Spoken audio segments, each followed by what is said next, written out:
శుభోదయం. ఈనాటి విశేషం మంగళగౌరీ వ్రతం.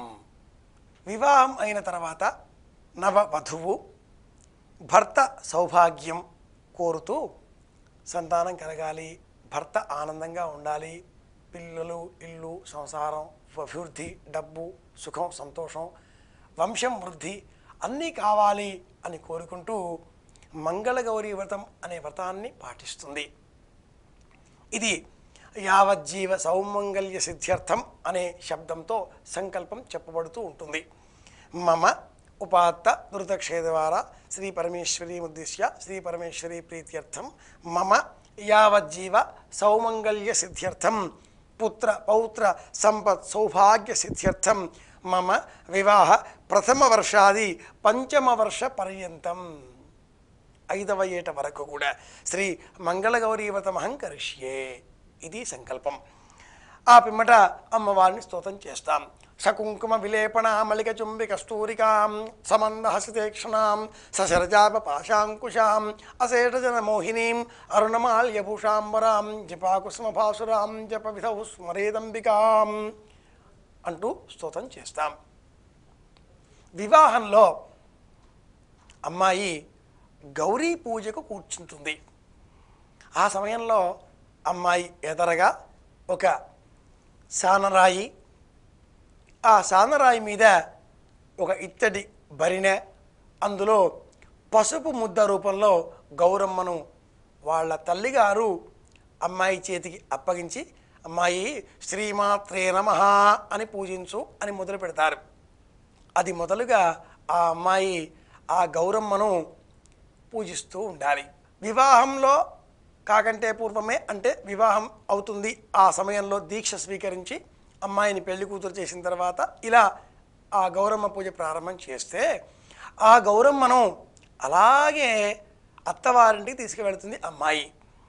వివాహం అయిన తర్వాత మొదటి మంగళవారం, మొదటి శ్రావణ మాసంలో వచ్చే మంగళవారం తిరిగి పుట్టింటికి వచ్చి పుట్టింటిలో తన తల్లిగారి చేత మళ్ళీ ఈ వ్రతం స్వీకరించి నోచుకుంటుంది అమ్మాయి.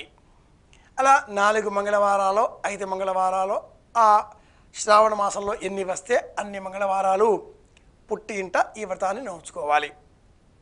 1వ సంవత్సరం, 3వ సంవత్సరం, 5వ సంవత్సరం, ఈ 3 సంవత్సరాలలో కూడా అమ్మాయి పుట్టింట్లోనూ, 2వ సంవత్సరం 4వ సంవత్సరం అత్తవారింట్లోనూ నోచుకోవడం ఒక సంప్రదాయంగా ఉంది. ఈ వ్రతాన్ని నోచుకునే సమయంలో ఆ అమ్మాయి శనగలని నానబోసిన శనగలను వాయనంగా ఇవ్వాలి.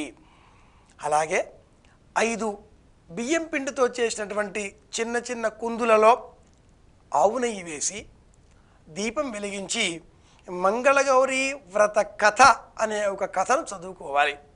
యథాశక్తి ఆ పసుపు ముద్ద రూపంలో ఉండే మంగళ గౌరీదేవికే మళ్ళీ పసుపు అలది, ఆ పసుపు కూడా 5 బొడ్డెమ్మలు పైన కనిపించే విధంగా ఏర్పాటు చేస్తారు.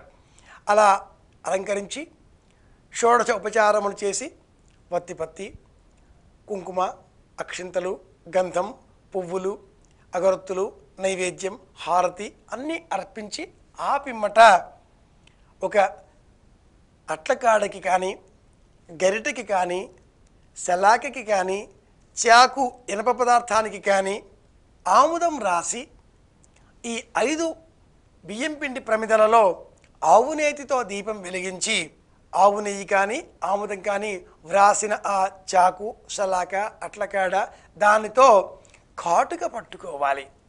ఆ దీపాలపైన ఆ చాకు లేదా అట్లకాడని ఇలా తిప్పుతూ తిప్పుతూ తిప్పుతూ మసిని సేకరించాలి. ఆవు నెయ్యి దీపం, ఆముదం ఇనప పదార్థం, కొద్దిగా పసుపు తడి కూడా తాకి ఉంటుంది. ఇలా ఉన్న ఆ అట్లకాడ సలాకకి సేకరించిన మసి కాటుకగా మారుతుంది. ఈ కాటుకని కంటికి పెట్టుకోవాలి. యదాంజనం త్రైకకుతం జాతవేదగం హిమవత ఉపరి తేన మావాం జయతేజ సేవర్చ సేబలాయచ అని చెబుతూ వివాహంలో పెండ్లి కొడుకు చేత కూడా కాటుక పెట్టిస్తారు పురోహితులు. అబ్బాయి కాశీయాత్ర చేసే నిమిత్తమై అలంకరించుకొని వెళతాడు. కాశీయాత్ర అవసరం లేదు, తిరిగి వచ్చేసేయండి అంటూ బావమరిది గడ్డం పుచ్చుకొని బతిమలాడతాడు. అప్పుడు ఆ అబ్బాయి దర్పణం దర్శయామి, మొదటిసారి దర్పణం చూస్తాడు, మొదటిసారి కాటుక పెట్టుకుంటాడు. ఈ అమ్మాయి ఇలా సేకరించిన కాటుక పెట్టుకున్నందువలన ఆ అమ్మాయికి కనిపించనివన్నీ కూడా కనిపిస్తాయి, రాబోయే ఆపదలు కూడా కనిపిస్తాయి. అన్ని ఆపదలలో నుంచి రక్షించేటటువంటి తల్లి పార్వతీదేవి కనుక ఈశ్వర పుత్రునకు గజావతారునకు పార్వతీ తనయునకు భక్తితోనూ అంటూ ప్రారంభమయ్యేటటువంటి మంగళగౌరి పాటను ఈరోజు పాడతారు. ఈనాటి విశేషం మంగళగౌరి వ్రతం.